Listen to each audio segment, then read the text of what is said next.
Ya Tuhan, ku percaya.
Biarlah dengan segenap hati kami percaya akan kebenaran firman Tuhan. Sebab di dalam firman Tuhan ada jaminan atas hidup kami. Kami mengucap syukur, berterima kasih kepada Tuhan buat hari yang baru Tuhan anugerahkan kembali bagi setiap kami. Kami hari ini boleh sehat, kami hari ini boleh beribadah, kami boleh diberikan kesempatan mendengarkan firman Tuhan. Semua itu adalah berkat daripada Tuhan. Memberkati setiap umat-Mu, baik yang hadir dalam ibadah tatap muka ini maupun yang mengikuti secara online di rumah masing-masing. Kami percaya Roh Kudus pimpin setiap kami, mengurapi setiap kami, berbicara bagi setiap kami. Kami siap untuk menerima firman Tuhan hanya di dalam nama Tuhan Yesus. Ya, siap terima firman Tuhan, sama-sama kita katakan amin. Sekali lagi tepuk tangan saudara-saudari buat Tuhan Yesus. Silakan duduk Bapak Ibu Saudara sekalian. Puji nama Tuhan. Shalom. Sukacita pagi ini kita dapat berjumpa kembali dalam ibadah raya kita. Mari kita mau siapkan hati kita. Kita mau belajar firman Tuhan bersama-sama. Saya mengangkat satu tema firman Tuhan, yaitu tentang menyelesaikan konflik. Apa yang dimaksud dengan konflik Bapak Ibu Saudara? Di dalam bahasa Indonesia, pengertian konflik dapat diartikan 3 pengertian. Yang pertama, konflik itu berbicara tentang percekcokan, konflik itu berbicara tentang perselisihan, dan konflik itu berbicara tentang pertentangan. Jadi Bapak Ibu Saudara, konflik itu adalah hal yang sering kali kita temui di dalam kehidupan kita sehari-hari. Di dalam kehidupan berumah tangga, di dalam pekerjaan, di dalam kehidupan sosial, bahkan di dalam pelayanan itu dapat terjadi konflik, dapat terjadi percecokan, dapat terjadi perselisihan, dan dapat terjadi pertentangan. Nah, Bapak Ibu Saudara, konflik itu terjadi karena adanya perbedaan di dalam banyak hal. Dari perbedaan itulah baik cara kita memandang sesuatu, baik cara kita menilai sesuatu, itu semua berbeda. Tidak ada yang bisa sama, Bapak Ibu Saudara. Dari perbedaan itu dapat memicu terjadinya konflik ini. Dan Bapak Ibu Saudara, konflik sering terjadi sebagai dinamika hubungan manusia dengan sesamanya. Kalau bicara dinamika hubungan manusia dengan sesamanya, berarti itu adalah bagian daripada kehidupan. Berarti konflik itu adalah sesuatu yang wajar dan bisa terjadi kepada siapapun dan dimanapun bisa terjadi, Bapak Ibu Saudara. Ini merupakan hal yang wajar dan bisa kita alami kapan saja. Nah, tetapi kita mau belajar begini. Yang berbahaya dari sebuah konflik adalah ketika konflik itu tidak terselesaikan dengan baik. Ketika terjadi sebuah konflik yang tidak terselesaikan dengan baik, maka dia berpotensi menimbulkan dampak yang bisa merusak. Bukan hanya sampai di dampak yang merusak, tetapi bisa merugikan satu dengan yang lainnya. Tadi saya katakan konflik adalah sebuah dinamika hubungan manusia dengan sesamanya. Wajar kalau terjadi konflik, wajar terjadi perbedaan, wajar terjadi perselisihan, sangat wajar terjadi pertentangan dalam pemikiran. Tetapi yang berbahaya adalah ketika konflik ini tidak teratasi, menjadi konflik yang berkepanjangan, yang bisa berpotensi menimbulkan kerugian, yang bisa merusak dan bisa merugikan satu pribadi dengan pribadi yang lain. Nah, karena itu kita mau belajar pagi ini bagaimana kita dapat menyelesaikan konflik yang terjadi di dalam kehidupan ini dengan cara firman Tuhan. Seringkali konflik tidak terselesaikan ketika kita menggunakan cara kita. Konflik tidak terselesaikan ketika ego kita yang bekerja. Konflik menjadi semakin parah, semakin tidak membaik dan mulai merugikan banyak orang adalah ketika kedagingan kita yang kita utamakan. Karena itu kita mau belajar bagaimana kita menggunakan prinsip firman. Dengan pimpinan daripada Tuhan, kita dapat menyelesaikan konflik. Yang pertama, Bapak Ibu Saudara, kita dapat menyelesaikan konflik adalah ketika kita bersikap dewasa. Bapak Ibu Saudara boleh catat ini dan ingat baik-baik, konflik tidak bisa kita hindari. Dalam kehidupan berumah tangga, suami istri pasti bisa terjadi konflik. Di dalam kehidupan berorganisasi pasti bisa terjadi konflik antara satu dengan yang lainnya. Di dalam pelayanan pun bisa terjadi konflik.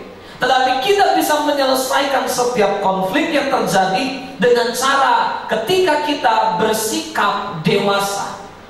Apa yang dimaksud dengan bersikap dewasa? Bersikap dewasa di sini adalah kita tidak bertindak secara gegabah, baik di dalam perkataan maupun di dalam perbuatan, yang kemudian pada akhirnya, pada ujungnya hanya menyisakan penyesalan, Bapak Ibu Saudara. Ketidakdewasaan kita seringkali membuat kita tidak bisa mengontrol perkataan kita dengan baik. Ketidakdewasaan kita di dalam sebuah konflik seringkali membuat kita melakukan sesuatu perbuatan yang seharusnya tidak perlu kita perbuat. Dan biasanya semua itu pada akhirnya hanya menyisakan penyesalan belaka, Bapak Ibu Saudara. Seharusnya setiap kegagalan, setiap kesalahan kita itu seharusnya dapat membuat kita menjadi pribadi yang lebih dewasa. Tapi seringkali kita tidak mau belajar dari apa yang menjadi kesalahan kita. Kita tidak mau belajar dari apa yang menjadi kegagalan kita, dan kita tidak pernah menjadi orang yang dewasa. Dewasa di sini bukan bicara tentang angka umur yang setiap tahun di dalam hidup kita semakin bertambah. Bukan berarti ketika rambut semua memutih, usia semakin bertambah, orang itu dewasa. Tidak. Seringkali kita mendengar kata-kata yang bicara seperti ini, bahwa menjadi tua itu otomatis, tetapi menjadi dewasa adalah sebuah pilihan. Kalau kita hanya tidur, kita hanya bangun, kita hanya makan, kita hanya lakukan itu seumur hidup kita, kita akan jadi tua, Bapak Ibu Saudara. Umur akan semakin bertambah, tetapi menjadi dewasa adalah sebuah pilihan yang harus kita ambil, adalah sebuah keputusan yang harus kita putuskan di dalam hidup ini. Di dalam menyelesaikan sebuah konflik membutuhkan sikap dewasa. Konflik bisa teratasi dengan baik, dan firman Tuhan mengajarkan kita bersikaplah dewasa. Jangan kita menjadi orang yang hanya tua secara umur tetapi tidak bisa dewasa di dalam cara berpikir, di dalam cara berkata-kata, di dalam cara bertindak. Tidak ada kedewasaan. Bahkan seringkali kita bersikap seperti anak kecil di dalam sebuah konflik. Ketika anak-anak berkonflik, Bapak Ibu Saudara tahu, kalau anak-anak lagi berantem, anak-anak lagi berselisih, apa yang mereka lakukan, Bapak Ibu Saudara bisa bayangkan. Dan lucunya ada banyak orang-orang yang seharusnya secara angka umurnya tidak perlu lagi seperti itu, tapi masih dalam keadaan seperti itu. Jadi seperti seorang anak kecil yang terjebak di dalam tubuh seorang yang semakin menua. Nah, Tuhan tidak mau kita sebagai anak-anak Tuhan terus terjebak dalam kekanak-kanakan. Menyelesaikan sebuah konflik, kita harus punya satu sikap yang dewasa. Kita lihat sebuah contoh yang baik untuk menyelesaikan konflik dengan sikap kedewasaan. Kita akan lihat contoh dari seorang kakak beradik yang bernama Esau dan Yakub. Bagaimana kedua saudara ini mengalami konflik dalam kehidupan mereka. Nah, konflik di sini saya akan bagi menjadi 3 bagian, yaitu awal mula konflik terjadi, dan di pertengahan konflik itu, dan bagaimana konflik ini nantinya akan selesai atau akan berakhir. Awal mula konflik daripada Esau dan Yakub, kita baca di dalam Kejadian pasal yang ke-27 ayat yang ke-41. Kejadian pasal 27 ayat yang ke-41. Esau menaruh dendam kepada Yakub karena berkat yang telah diberikan oleh ayahnya kepadanya. Lalu ia berkata kepada dirinya sendiri, hari-hari berkabung karena kematian ayahku itu tidak akan lama lagi. Pada waktu itulah Yakub adikku akan kubunuh. Awal mula konflik ini terjadi adalah ketika Esau, dia merasa Yakub adiknya menipu dia. Dia merasa bahwa adiknya mengambil atau mencuri hak kesulungan berkat yang harusnya dia terima. Di sini Bapak Ibu Saudara kita melihat awal mula konflik terjadi. Tentu ada banyak faktor kalau kita belajar tentang Esau dan Yakub. Tetapi salah satunya, bagaimana konflik ini terjadi, salah satunya adalah karena ketidakdewasaan daripada Esau, ketidakdewasaan daripada Yakub. Esau tidak dewasa karena dia melihat hak kesulungannya sebagai sesuatu yang tidak berharga. Yakub tidak dewasa karena dia hanya memikirkan dirinya sendiri. Dia nggak peduli apa yang menjadi milik orang. Dia berusaha mendapatkan segala-galanya dengan caranya, bahkan dengan cara yang tidak baik, bahkan dengan cara menipu sekalipun tidak masalah buat dia. Di sini ada ketidakdewasaan yang kemudian memicu konflik ini terjadi, Bapak Ibu Saudara. Dan kedua saudara ini, mereka terjebak di dalam konflik yang berkepanjangan dan tidak terselesaikan. Konflik bahkan semakin diperparah dengan keberpihakan orang tua mereka. Masing-masing punya anak kesayangan. Ishak punya kesayangan adalah Esau, Ribka punya kesayangan adalah Yakub. Kedua orang tua tidak bisa bersikap dewasa dalam membagi sayang mereka kepada anak-anak mereka. Semakin meruncinglah konflik di tengah keluarga ini. Awal mula konflik berjalan, Bapak Ibu Saudara. Dan apa yang terjadi, ayat yang kita baca tadi dikatakan, Esau membuat satu rencana. Dia berkata bahwa nggak lama lagi bapakku akan mati. Dia lihat kondisi bapaknya semakin tua, sakit-sakitan, tidak lagi banyak yang bisa diperbuat oleh bapaknya. Dan dia berkata ketika saatnya tiba, yaitu dimana ketika hari berkabung, yaitu kematian daripada bapaknya, akan kubunuh adikku. Dia sudah merancangkan Karena konflik ini terlalu panjang dan tidak terselesaikan dengan baik, dan tidak ada kedewasaan di dalam keluarga ini. Maka Esau merancangkan satu rencana, akan kubunuh adikku. Ketika hari perkabungan itu tiba, tunggu saja. Ketika Yakub mengetahui rencana daripada kakaknya, dia melarikan diri. Dia pergi ke tempat pamannya. Di sini masuk ke dalam fase kedua, yaitu pertengahan daripada konflik. Pelarian Yakub kepada tempat Laban, di mana dia harus memulai segala sesuatu itu dari nol. Dia harus bekerja kepada Laban, bahkan di situ dia menuai dari apa yang pernah dia tabur dulu. Kalau dia dulu membohongi kakaknya, sekarang kerjaannya kembali dia dibohongi oleh pamannya sendiri. Di tahap yang kedua ini, proses yang terjadi pada Yakub itu kemudian mendewasakan dia. Itu kemudian mengubah dia untuk tidak lagi menjadi pribadi yang egois. Yakub diubahkan di dalam proses pelariannya menjadi seorang yang lebih dewasa. Dia belajar untuk boleh bagaimana bisa mengasihi. Dia belajar bagaimana untuk boleh memberi yang lebih baik kepada orang lain. Saya singkat saja di fase yang kedua dari konflik ini. Ketika sudah 20 tahun masa pelarian Yakub, saya persingkat 20 tahun kemudian. Ketika sudah memasuki masa 20 tahun, Yakub berpikir dia nggak bisa lari terus.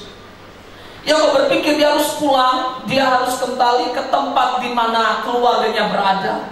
Dia ingin berjumpa dengan bapaknya, dia ingin berjumpa dengan keluarganya, dan dia tahu konflik ini harus diselesaikan. Dan di sini lahirlah sebuah sikap kedewasaan daripada Yakub. Kita baca di dalam Kejadian pasal 32 ayat yang ke-20. Kejadian pasal 32 ayat yang ke-20. Sebab pikir Yakub, baiklah aku mendamaikan hatinya dengan persembahan yang diantarkan lebih dahulu. Kemudian barulah aku akan melihat mukanya. Mungkin ia akan menerima aku dengan baik.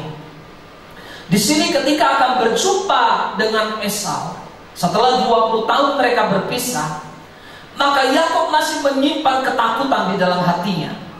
Dia masih tahu bagaimana sifat kakaknya. Dia tahu bahwa nyawanya itu jadi taruhan ketika berjumpa dengan kakaknya. Maka yang dilakukan oleh Yakub adalah bahwa dia memberikan persembahan terlebih dahulu sebelum dia berjumpa dengan kakaknya.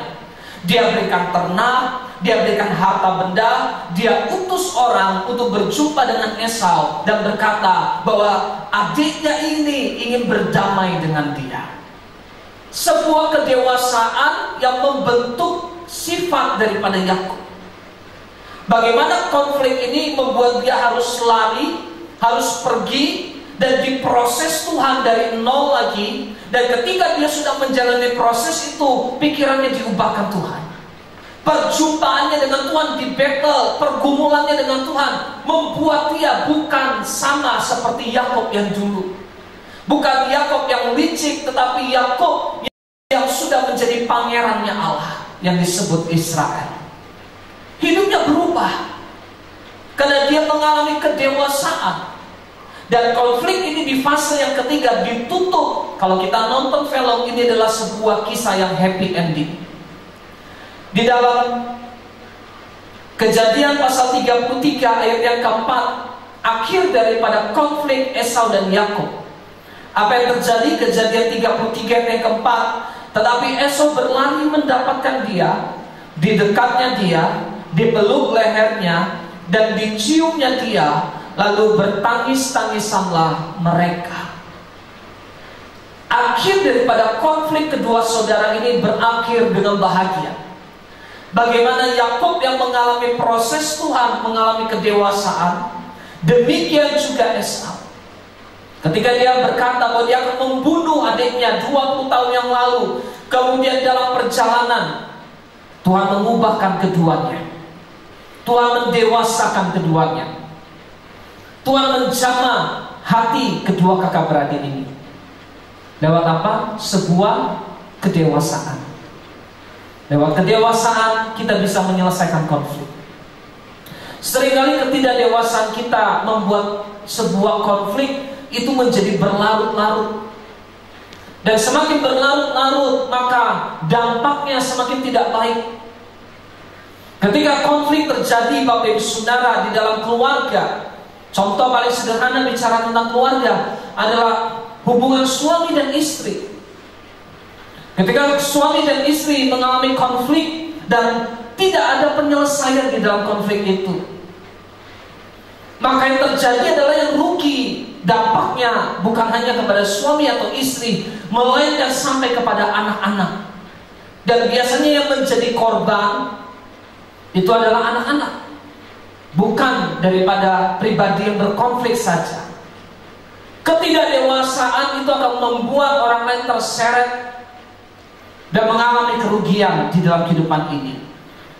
Sekali lagi, kita harusnya bisa belajar dari kegagalan dan kesalahan di masa lalu kita untuk membuat kita menjadi pribadi yang dewasa. Yakub belajar, Esau belajar. Masa lalu mereka bukan masa lalu yang baik. Itu sebabnya mereka belajar dan mengalami pendewasaan di dalam Tuhan, sehingga dari semua itu mereka bisa menyelesaikan konflik dalam hidup mereka. Ketika bapak saya mengalami sakit keras, yang saya tahu bapak saya hubungannya dengan saudara-saudaranya itu tidak pernah akur. Hampir seumur hidup mereka, yang saya tahu hubungan mereka tidak baik satu dengan yang lain. Tetapi ketika di masa-masa saat papa saya terakhir ada di rumah sakit, kondisi yang sudah tidak semakin baik, saudara-saudaranya tetap datang. Dan ada kesempatan untuk mereka saling memaafkan. Ada kesempatan untuk dimana satu momen yang saya tidak pernah lihat seumur hidup saya, dimana papa saya berani berkata dia salah dan dia minta maaf kepada saudara-saudaranya. Saya bersyukur masih ada kesempatan itu. Saya bersyukur walaupun dalam waktu yang singkat terjadi pemulihan. Tetapi ada juga yang saya sayangkan. Kenapa harus tunggu waktu seperti itu? Bukankah lebih baik ketika ada waktu yang seharusnya memungkinkan kita untuk bisa berhubungan baik dengan saudara kita, sebelum ajal menjemput, kita bisa gunakan itu dengan baik. Tetapi ada hal juga yang lain yang saya bisa syukuri adalah bahwa ketika hubungan papa saya dengan saudara-saudaranya tidak pernah baik, saudara dari papa saya tidak pernah membenci kami anak-anaknya. Mereka tetap mengasihi kami, mereka tetap mengakui kami adalah bagian dari keluarga besar. Mereka memperlakukan kami anak-anak daripada papa dengan begitu baiknya. Dan mereka tidak membenci. Padahal mereka adalah orang-orang yang bukan kenal dengan Tuhan. Konflik harusnya bisa mendewasakan kita. Konflik seharusnya bisa mengajarkan kita untuk menjadi pribadi yang lebih baik. Amin. Konflik yang paling sering terjadi adalah di tengah keluarga. Hubungan yang tidak baik antara saudara, orang tua dan anak, mertua dan menantu, dan itu menjadi konflik yang berkepanjangan. Kalau pagi ini Bapak Ibu Saudara mendengarkan firman Tuhan ini, bukan satu kebetulan Bapak Ibu Saudara diingatkan Tuhan untuk segera menyelesaikannya. Kenapa? Karena hidup ini singkat.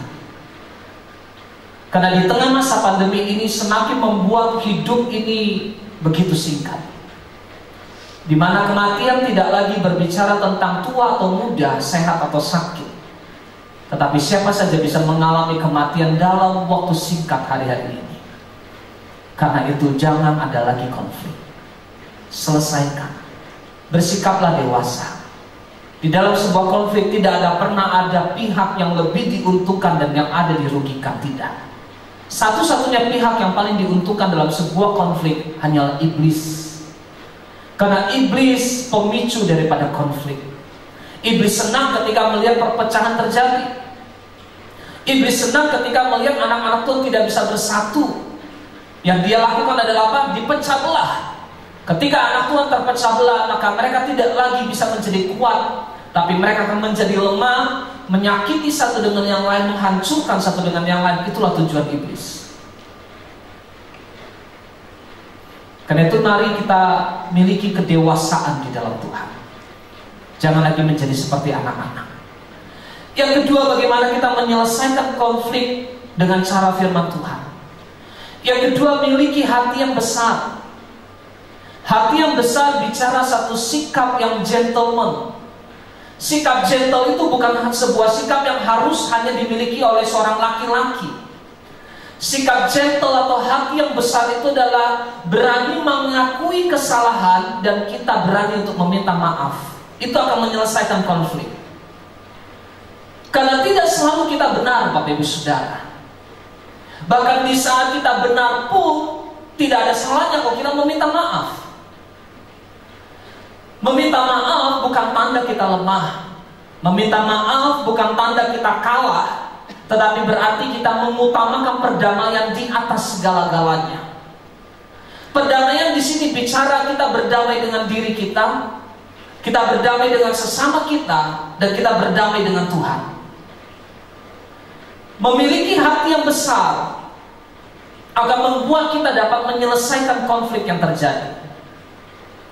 Kita belajar dari seorang raja yang bernama Daud. Bagaimana Daud ini adalah seorang pribadi yang punya hati yang besar di hadapan Tuhan. Itu sebabnya Tuhan berkata bahwa tidak ada seorang pun yang seperti Daud yang begitu berkenan di hadapan Tuhan. Kenapa? Karena Daud punya hati yang besar di hadapan Tuhan. Dia berani mengakui kesalahannya, dia berani meminta maaf. Dan sekali lagi itu tidak menandakan kita lemah atau kita kalah, tetapi itu menandakan bahwa kita berdamai dan mengutamakan perdamaian di atas segala-galanya.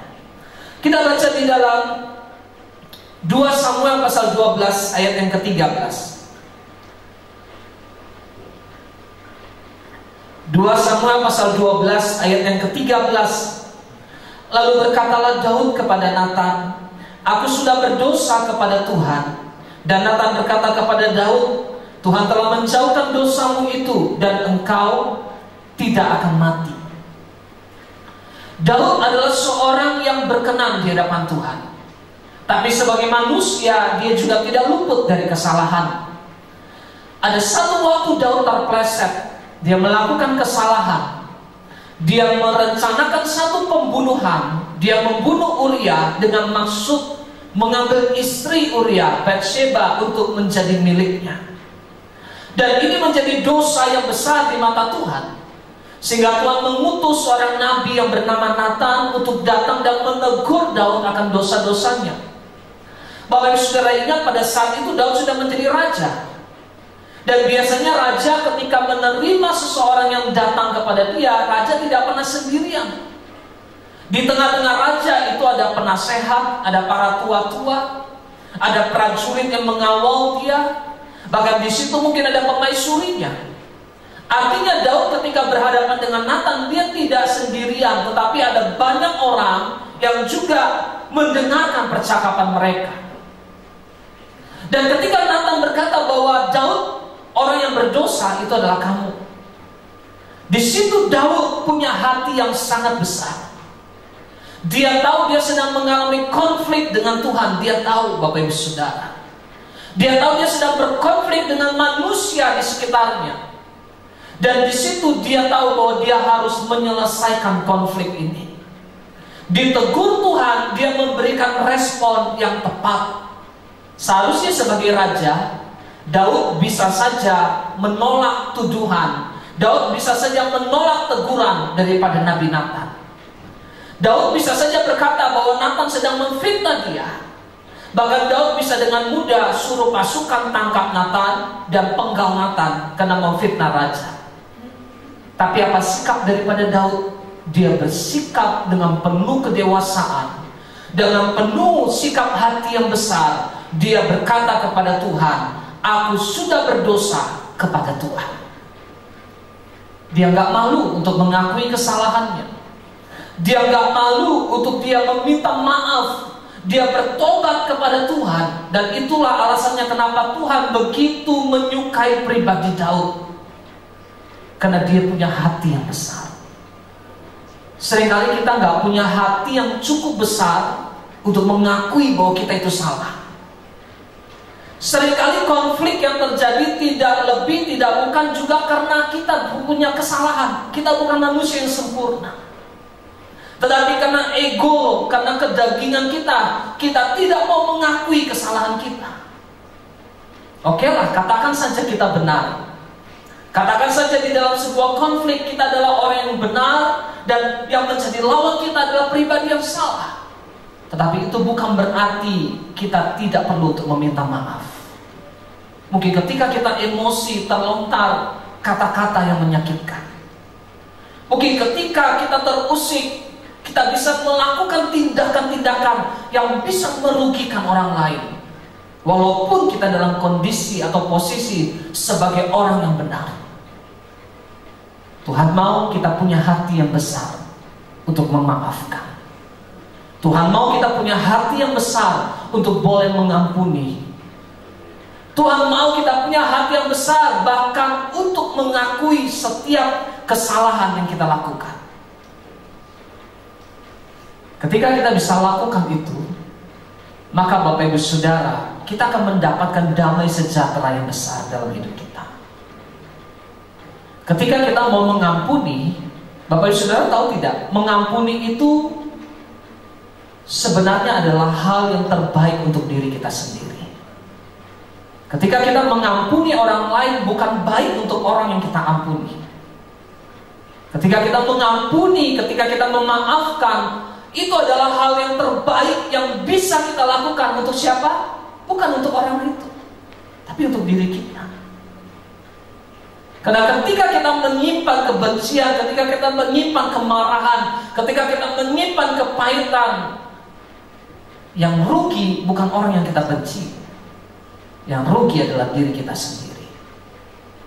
Jadi ketika kita mau memaafkan, ketika kita mau mengampuni, ketika kita mau mengasihi, itu adalah hal yang baik sebenarnya, mendatangkan keuntungan besar bagi diri kita sendiri, bukan buat orang lain. Miliki hati yang besar. Kalau kita mau konflik di dalam hidup kita selesai, kita harus punya hati yang besar. Kita harus nggak punya gengsi untuk berkata maaf, untuk berkata mengakui kesalahan sekecil apapun yang kita lakukan. Miliki hati yang besar, maka konflik itu akan selesai, Bapak Ibu Saudara. Konflik juga bukan hanya bicara tentang bagaimana kita bisa punya hati yang besar. Memiliki hati yang besar juga berbicara kita bisa menerima perbedaan. Tadi saya katakan di awal bahwa konflik terjadi karena ada perbedaan. Tetapi dengan hati yang besar kita bisa menerima perbedaan sebagai pelengkap satu dengan yang lainnya. Tidak selamanya berbeda itu sesuatu yang salah, kecuali untuk hal-hal yang prinsipal, yaitu dasarnya firman Tuhan. Kita harus bisa punya sikap yang tegas untuk itu. Tapi selama bukan dari hal itu, seharusnya perbedaan itu membuat kita menjadi semakin lebih baik. Kita nggak bisa bilang biru adalah warna yang terbaik. Menurut orang lain merah mungkin adalah warna yang terbaik. Menurut orang lain mungkin kuning adalah warnanya juga yang terbaik. Artinya setiap perbedaan itu janganlah menjadi pemicu daripada sebuah konflik. Tetapi seharusnya perbedaan itu dengan hati yang besar kita bisa menerima sebagai pelengkap di dalam kehidupan kita. Di dalam 1 Korintus pasal 3, 6 sampai dengan yang ke-7. 1 Korintus pasal 3, 6 sampai dengan 7 dikatakan, aku menanam, Apolos menyiram, tetapi Allah yang memberi pertumbuhan. Karena itu yang penting bukanlah yang menanam atau yang menyiram, melainkan Allah yang memberi pertumbuhan. Kita sering ribut karena ada begitu banyak perbedaan. Kita berharap pasangan kita bisa punya persamaan dengan kita. Kita berharap anak-anak kita bisa mengikuti apa yang sama di dalam hati kita. Kita berharap bahwa orang-orang di sekitar kita bisa mengikuti apa yang kita inginkan. Dan ketika terjadi apa yang kita inginkan ternyata berbeda, kita nggak bisa terima. Muncullah konflik. Padahal setiap perbedaan seharusnya bisa menjadi pelengkap yang baik. Saya adalah pribadi yang sangat berbeda dengan istri saya. Saya orang yang detail, sangat suka memperhatikan hal-hal yang kecil. Sementara istri saya sifatnya adalah bukan orang yang suka detail. Di awal-awal saya merasa bahwa sulit untuk bisa beradaptasi. Karena menurut saya istri saya sering melewatkan hal yang detail. Sementara saya suka memperhatikan hal yang sangat detail. Tapi seiring waktu berjalan, kami belajar satu dengan yang lain. Dan ternyata perbedaan itu melengkapi kami satu dengan yang lain, Bapak Ibu Saudara. Saya mulai mengerti bahwa terlalu memperhatikan hal yang detail ternyata juga kurang baik. Ada saatnya kita tidak perlu memperhatikan hal yang begitu detail, karena itu bisa membuat kita pada ujungnya merasa insecure di dalam hidup ini. Kita akan jadi orang yang terlalu perfeksionis. Sebenarnya istri saya orangnya lebih santai, dia bahkan orangnya jauh lebih tenang daripada saya menghadapi segala sesuatu.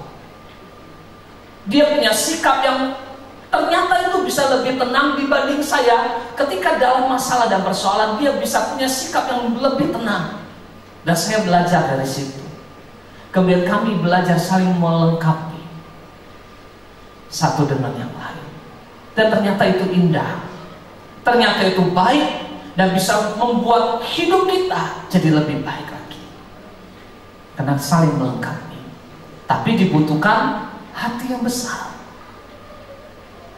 Nah, yang ketiga, Bapak Ibu Saudara, untuk menyelesaikan sebuah konflik dengan dasar firman Tuhan, yang ketiga, kita perlu ketegasan di dalam kasih Tuhan.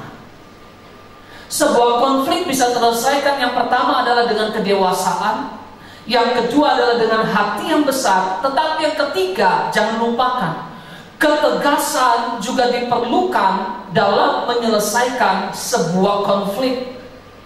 Justru ketidaktegasan dapat membuat sebuah konflik menjadi berlarut-larut dan tidak dapat terselesaikan. Tetapi harus diingat, ketegasan di sini dasarnya itu adalah kasih daripada Kristus. Bukan ketegasan berdasarkan ego kita, melainkan kita bersikap tegas dengan kasih Kristus sebagai dasar fondasi utama dari ketegasan kita. Karena ketika kita tidak bisa bersikap tegas, kita akan jadi orang yang bingung, Bapak Ibu Saudara. Kita tidak tahu harus berbuat apa. Kita tidak mengerti harus melangkah seperti apa di tengah kebingungan. Kenapa? Karena tidak punya ketegasan. Contoh yang terakhir kita belajar. Tadi pertama kita belajar dari Esau dan Yakub tentang kedewasaan. Yang kedua kita belajar daripada Raja Daud tentang hati yang besar. Yang ketiga kita belajar dari Raja Salomo tentang ketegasan. Mari kita baca. Di dalam 2 Tawarik pasal 1 ayat 11 sampai dengan ayat yang ke-12. Raja Salomo ini adalah orang yang terkenal, raja yang terkenal. Dia adalah pribadi yang sangat luar biasa. Kita lihat 2 Tawarik pasalnya yang ke-1 ayat 11 sampai dengan yang ke-12. Berfirmanlah Allah kepada Salomo, oleh karena itu yang kau ingini dan engkau tidak meminta kekayaan, harta benda, kemuliaan atau nyawa pembencimu, dan juga tidak meminta umur panjang, tetapi sebaliknya engkau meminta kebijaksanaan dan pengertian untuk dapat menghakimi umatku yang atasnya aku telah merajakan engkau. Maka kebijaksanaan dan pengertian itu diberikan kepadamu. Selain itu aku berikan kepadamu kekayaan, harta benda, dan kemuliaan sebagaimana belum pernah ada pada raja-raja sebelum engkau, dan tidak akan ada pada raja-raja sesudah engkau. Salomo menggantikan Daud sebagai raja. Di situ ada beban moral yang besar. Daud punya nama besar yang luar biasa. Bagaimana Daud mengalahkan Goliat itu menjadi legenda hidup. Bagaimana setiap peperangan yang selalu dimenangkan Daud, berlaksa-laksa musuh dikalahkan, itu jadi nyanyian wajib buat orang Israel. Dan ketika Daud harus menyerahkan pemerintahan kerajaan kepada anaknya masih muda. Salomo belum berpengalaman, dia tidak seperti Daud di masa mudanya. Ada beban yang begitu besar yang ditanggung oleh Salomo untuk melanjutkan pemerintahan ini. Dan ketika satu malam Tuhan datang kepada Salomo dan Tuhan bertanya kepada Salomo, "Kamu mau minta apa daripada aku?" Salomo hanya berkata, "Berikan aku hikmat-Mu Tuhan. Aku butuh kebijaksanaan. Aku butuh pengertian untuk memimpin umat yang besar ini, karena aku tidak seperti ayahku. Aku masih muda, tidak berpengalaman." Dia memilih dengan baik. Dia tidak minta harta, dia tidak meminta musuhnya dihabiskan Tuhan, tapi dia hanya meminta hikmat Tuhan ada pada dia.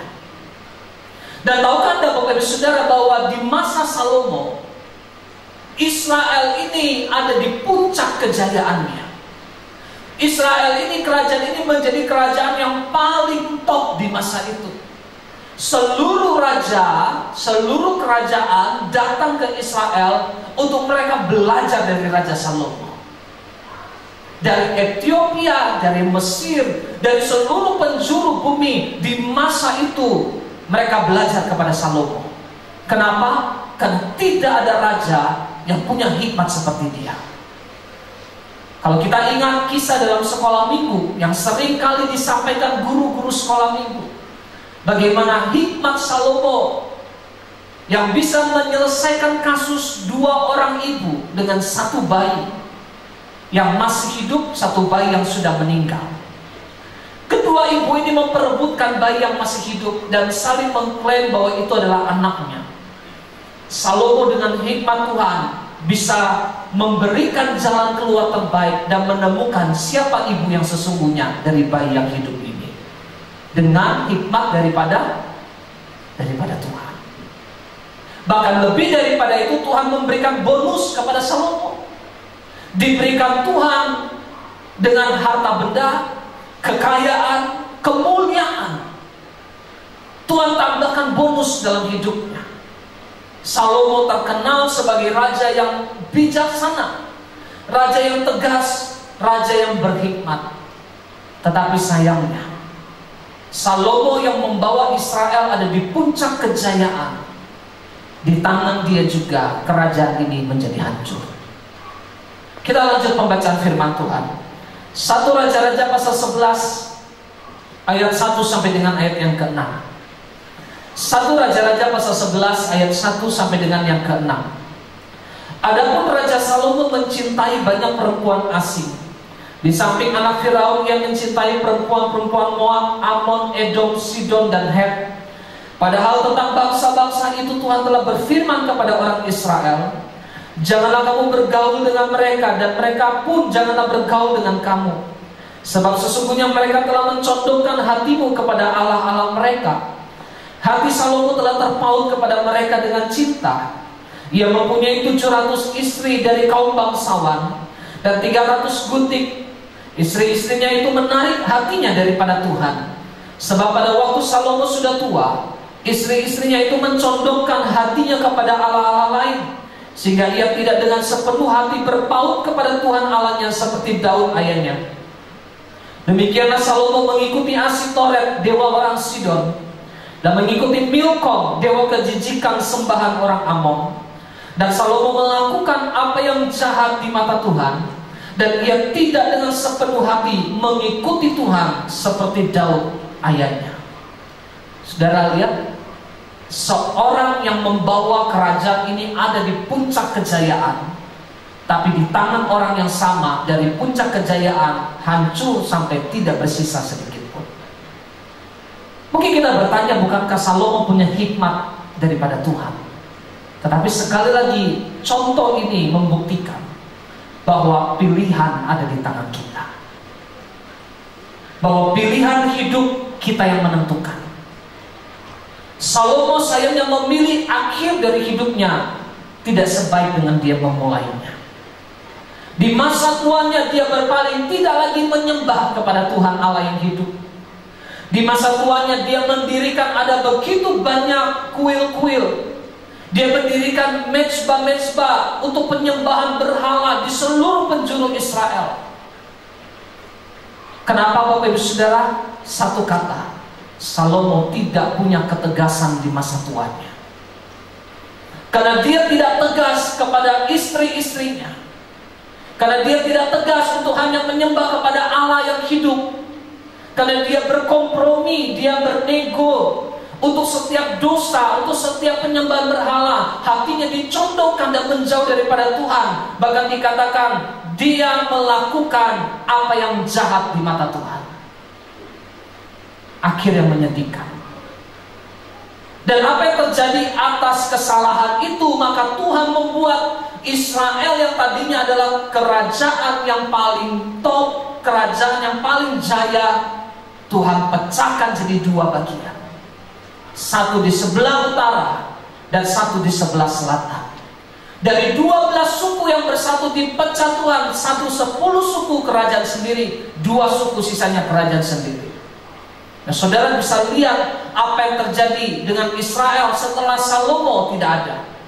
Dipimpin oleh raja-raja yang tidak takut akan Tuhan sebagian besar. Mereka mengikuti jejak Salomo untuk hanya menyembah kepada berhala. Kedua kerajaan ini tidak pernah akur. Mereka hanya terus bertengkar, mereka hanya terus berperang satu dengan yang lain. Dan tidak pernah ada damai di tengah-tengah kerajaan ini. Kenapa? Karena tidak ada ketegasan daripada Salomo. Ketidaktegasan akan membuat konflik menjadi berkepanjangan dan tidak pernah terselesaikan. Kita harus ada kalanya bersikap tegas di dalam hidup ini. Tidak selamanya diam itu baik, Bapak Ibu Saudara. Mungkin kita berpikir, udahlah diam aja daripada nanti ngomong salah ribut lagi. Tapi kalau ketika dipendam, apakah Bapak Ibu Saudara pikir itu menyelesaikan? Tidak. Dipendam itu akan hanya menghitung waktu kapan tunggu meledaknya saja. Atau dipendam tinggal tunggu kapan jadi penyakit, Bapak Ibu Saudara. Ada kalanya kita perlu hikmat Tuhan untuk harus berani bicara dalam ketegasan. Tentu dengan pimpinan Tuhan, tentu dengan hikmat daripada Tuhan. Pimpinannya atas setiap orang kasus per kasus berbeda. Karena itu kita perlu dipimpin dan dituntun oleh Tuhan. Supaya kita tahu, Tuhan kapan harus aku bicara, Tuhan kapan aku harus diam, Tuhan kapan aku harus bertindak, Tuhan kapan aku harus tidak perlu melakukan apa-apa. Itu perlu pimpinan Tuhan. Supaya apa? Semua damai sejahtera. Amin. Ketidaktegasan akan memperparah konflik menjadi tidak berkeut, tidak ada ujungnya. Konflik akan membuat kita menjadi bingung. Ketidaktegasan akan membuat kita menjadi bingung. Saya akan tutup dengan sebuah ilustrasi, dengan sebuah cerita. Saudara teman-teman boleh naik ke atas sebentar. Ada sebuah ilustrasi tentang suami istri yang akan menjual seekor keledai mereka. Satu waktu suami istri ini berencana menjual keledai mereka ke pasar. Dalam perjalanan menjual keledai ini, suami istri ini kemudian menunggangi keledai ini. Ketika kedua suami istri ini menunggangi keledai ini, mereka memasuki desa yang pertama. Untuk sampai ke pasar, mereka harus melewati 4 desa sebelumnya. Di desa pertama ini, orang di desa pertama ini berkata kepada suami istri ini mereka bilang, kok tega? Itu keledainya udah mau pingsan, dinaikin berdua lagi. Kejamnya. Mendengar perkataan itu, suami istri ini lalu turun. Lalu mereka berunding dan berkata, kalau gitu bapak saja yang naik, biar ibu yang berjalan. Istrinya ngomong gitu. Mereka memasuki desa yang kedua. Di desa kedua itu kemudian orang-orang di desa kedua itu bilang, coba lihat, itu bapaknya nggak cinta sama istrinya. Masa istrinya disuruh berjalan, bapaknya enak-enakan duduk di atas keledai. Lalu mereka berunding lagi, wah salah kita, harus bagaimana ya bu? Ya udah kalau gitu ibu saja yang naik, bapak yang berjalan. Akhirnya gantian, bapaknya turun, ibunya naik di keledai. Mereka berjalan dan memasuki desa yang ketiga. Di desa yang ketiga, orang-orang desa ketiga ngomong begini, wah, itu istri yang tidak berbakti kepada suaminya. Udah suaminya tua, kerja keras, dia enak-enakan duduk di keledai, masa suaminya disuruh jalan kaki. Lalu mereka bilang, wah, salah lagi kita. Bagaimana kalau gini? Dinaiki salah, salah satu yang naik juga salah. Akhirnya mereka bilang, ya udah kalau gitu kita berdua gak usah dinaiki. Kita tarik saja keledainya, kita berdua jalan kaki. Masuk di desa yang terakhir, di desa yang keempat. Di desa yang keempat, orang desa keempat ngomong lagi begini, wah, lihat itu dua orang bodoh. Punya keledai tapi nggak dinaiki. Punya keledai cuma ditarik. Mereka jalan jauh-jauh tetapi tidak naik keledai. Mereka ditertawakan orang desa yang di keempat. Bodoh sekali katanya. Akhirnya suami istri ini bingung. Karena apa yang mereka lakukan tidak ada satupun yang benar. Ini perlunya ketegasan Bapak Ibu Saudara. Ada kalanya kita harus mendengarkan apa yang orang sampaikan kepada kita. Ada kalanya kita tidak perlu untuk menanggapi apa yang orang sampaikan kepada kita. Selama yang disampaikan itu membangun dan hal yang baik, kita perlu mendengarkan. Tapi kalau apa yang disampaikan itu hanya untuk menjatuhkan, kita tidak perlu dengarkan. Kita perlu ketegasan untuk menentukan arah hidup kita. Kita perlu ketegasan yang di dalam pimpinan Tuhan kita bisa mengambil ketegasan untuk menyelesaikan konflik di dalam hidup kita. Supaya apa? Kita tidak menjadi bingung. Kita belajar pada pagi siang hari ini untuk supaya kita dapat menyelesaikan setiap konflik di dalam kehidupan kita. Kita perlu 3 hal. Yang pertama adalah sikap kedewasaan kita di dalam Tuhan. Yang kedua, hati yang besar. Dan yang ketiga, ketegasan di dalam Tuhan. Kalau hari-hari ini kita mengalami ada begitu banyak konflik di dalam hidup kita, Tuhan mau kita selesaikan. Supaya apa? Kita bisa merasakan damai sejahtera daripada Tuhan. Kita bisa merasakan sukacita Tuhan. Dan yang terpenting, berkat Tuhan tercurah dalam kehidupan orang yang hidupnya damai. Amin. Inilah firman Tuhan. Mari kita satukan hati kita. Kita berdoa bersama-sama di hadapan Tuhan. Haleluya. Tuhan Yesus, terima kasih. Kami mengucap syukur. Kami boleh belajar bagaimana kami boleh menyelesaikan setiap konflik dalam hidup kami. Untuk kami menjadi dewasa, tidak egois. Untuk kami punya hati yang besar. Untuk kami punya ketegasan. Dan kami boleh bertindak dengan hati-hati. Tidak berkata dengan sembarangan. Tidak bertindak dengan sembarangan. Biarlah Tuhan, kami boleh belajar dari kesalahan kami. Kami belajar dari kegagalan kami. Dan kami boleh melihat hidup kami semakin baik hari ini dan di hari-hari yang akan datang. Materaikan firman-Mu dalam hidup kami. Kami boleh belajar semakin lebih baik, menjadi pelaku-pelaku firman. Dan biarlah kami berdoa, hanya nama Tuhan yang ditinggikan dan dimuliakan. Terpuji nama-Mu Tuhan. Berkati setiap umat-Mu, baik yang hadir di tempat ini maupun yang berada di rumah masing-masing mengikuti ibadah ini secara online. Kami percaya tidak satu pun yang terlewatkan oleh jamahan dan lawatan Tuhan dalam hidup kami. Terpuji nama-Mu Tuhan. Ini doa ucapan syukur kami. Hanya di dalam nama Tuhan Yesus kami berdoa, kami mengucap syukur. Haleluya. Amin. Puji Tuhan Bapak Saudara. Kita juga akan diberikan kesempatan untuk boleh membawa setiap persembahan kita yang terbaik bagi pekerjaan Tuhan di tempat ini. Mari saya mengajak Bapak Ibu Saudara, kita boleh kembali bersatu hati berdoa untuk persembahan yang akan kita bawa ke hadapan Tuhan. Mari kita berdoa. Bapa, kami percaya bahwa setiap berkat dalam hidup kami datangnya daripada Tuhan. Dan kami percaya Tuhan tidak pernah meninggalkan kami, tapi Kau terus mencurahkan berkat terbaik dalam hidup kami. Itu sebabnya kami mau belajar untuk juga membawa setiap persembahan kami yang terbaik ke hadapan Tuhan. Biarlah kami boleh bawa persembahan kami dengan penuh sukacita dan hati yang limpah ucapan syukur. Di dalam nama Yesus kami akan membawa persembahan kami. Haleluya. Amin. Silakan Bapak Ibu Saudara, persembahan boleh dijalankan. Bagi Bapak Ibu Saudara yang ada di rumah, Bapak Ibu Saudara bisa melihat di layar monitor ada kode QR yang Bapak Ibu Saudara bisa scan untuk memberikan persembahan, dan juga nomor rekening Gereja Betani Cabang Kuala Kapuas. Ada nomor rekening yang Bapak Ibu Saudara bisa transfer, dan Bapak Ibu Saudara boleh terus mendukung pekerjaan Tuhan, pelayanan Tuhan di tempat ini berjalan dengan baik, dan biarlah nama Tuhan ditinggikan dan dipermuliakan. Puji Tuhan Bapak Ibu Saudara, mari kita akan mengakhiri ibadah kita bersama-sama pada kesempatan pagi hari ini. Kita bangkit berdiri bersama-sama, kita menaikkan ucapan syukur kita di hadapan Tuhan. Naikkan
syukur, sebab kesetiaan, kebesaran Tuhan terus kami alami dalam hidup kami.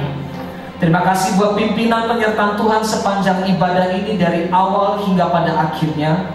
Kami berdoa supaya ibadah kami menjadi ibadah yang berkenan di hadapan Tuhan, dan ibadah ini boleh mengubahkan hidup kami untuk menjadi pribadi yang lebih baik lagi di hadapan Tuhan. Terima kasih Tuhan, terima kasih. Kami berdoa buat kota Kuala Kapuas.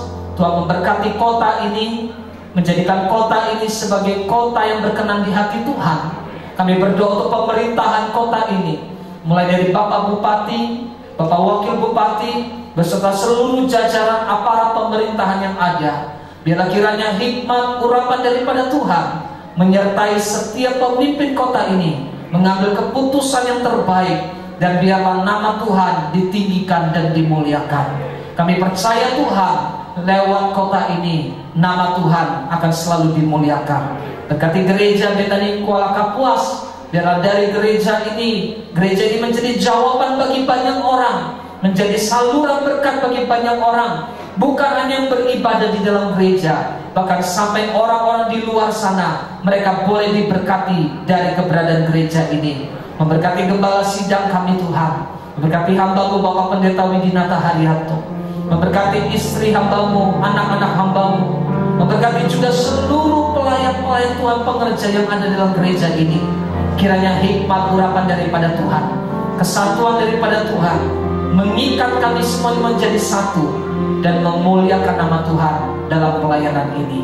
Terima kasih Tuhan, terima kasih Tuhan. Kami juga berdoa untuk setiap persembahan yang umat-Mu telah bawa, persembahan kolekte, persepuluhan, diakonia, persembahan apapun yang kami bawa ke hadapan Tuhan, kami bawa dengan ucapan syukur, dengan hati yang melimpah penuh dengan sukacita. Kami berdoa 5 roti 2 ikan, bahkan lebih daripada itu, mencukupi memberkati pekerjaan Tuhan di tempat ini. Terima kasih Tuhan. Berkati setiap tangan-tangan yang sudah menabur. Kami tahu kami hidup di dalam pemeliharaan dan penyertaan Tuhan yang sempurna. Di akhir ibadah ini kami mengangkat tinggi kedua tangan kami di hadapan Tuhan. Kami menerima segala berkat yang terbaik, berkat yang berasal daripada Bapa, Putra dan Roh Kudus. Berkati dalam nama Tuhan Yesus Kristus, memberkati kehidupan kami mulai hari ini bahkan sampai selama-lamanya. Kami percaya kami terima berkat Tuhan dengan penuh sukacita hanya di dalam nama Yesus. Yang percaya sama-sama kita katakan amin.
Ibadah kita sudah selesai. Selamat hari Minggu. Tuhan Yesus memberkati kita semua.